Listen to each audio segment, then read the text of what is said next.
বিএনপির প্রত্যেকটা ভুল আমাদেরকে প্রচন্ড ভাবে কষ্ট দেয়। আমরা তীব্রভাবে অনুভব করি যে ৭২-এর সংবিধান ৭১-এর মুক্তিযুদ্ধের চেতনাকে কোনোভাবেই পরিপূর্ণভাবে ধারণ করে না। এই ৭১ এবং ৭২-এর এই যে একটা সাংঘর্ষিকতা, এই যে একটা বিপরীতমুখী অবস্থান,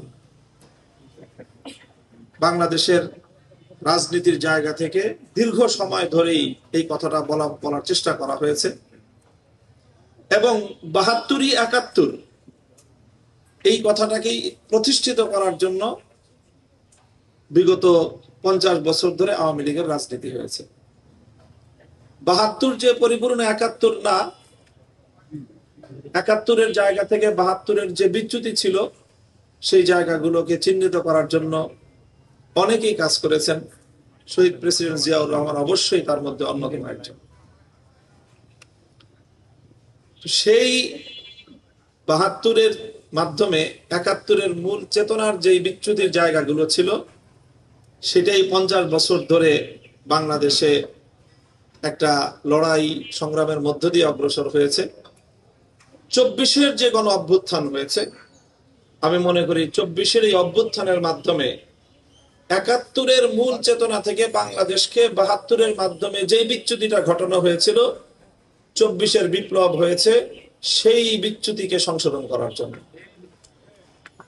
ঠিক যেভাবে ৭১ হয়েছিল ৪৭-এর পরবর্তী বিচ্যুতিকে সংশোধন করার জন্য, ২৪ হয়েছে ৭১-কে সংরক্ষণ করার জন্য, ৭২-এর বিচ্যুতিকে বাংলাদেশ থেকে উৎখাত করার জন্য। এই দীর্ঘ জার্নি ৪৭ থেকে ২৪, এই জার্নির ধারাবাহিকতা সামনের দিনেও আমাদেরকে ইনশাল্লাহ অব্যাহত রাখতে হবে। বর্তমান ক্ষমতাসীন সরকার বিএনপি সম্পর্কে একদিকে খুব কষ্ট হয়, আবার সহানুভূতিও জাগে। আমি অনলাইনে মানে বক্তব্যে আমাদের স্নেহাস্পদ সরোয়ার তুষারে একটা কথা কোট করতেছি, হ্যাঁ এটাই হবে, যে বিএনপি সবসময় চেষ্টা করেছে একটা ব্যর্থ আওয়ামী লীগ হওয়ার, আর আওয়ামী লীগ চেষ্টা করেছে একটা সফল বিএনপি হওয়ার। এই জায়গাটাতে ঠিক আছে না এই কথাটা? হ্যাঁ, এটা আমি দীর্ঘদিন ধরেই আমি অনুভব করি এবং বিএনপির খুব মানে একজন শুভকামী হিসাবে বিএনপির জন্য শুভকামনা সবসময় ছিল, এখনো আছে।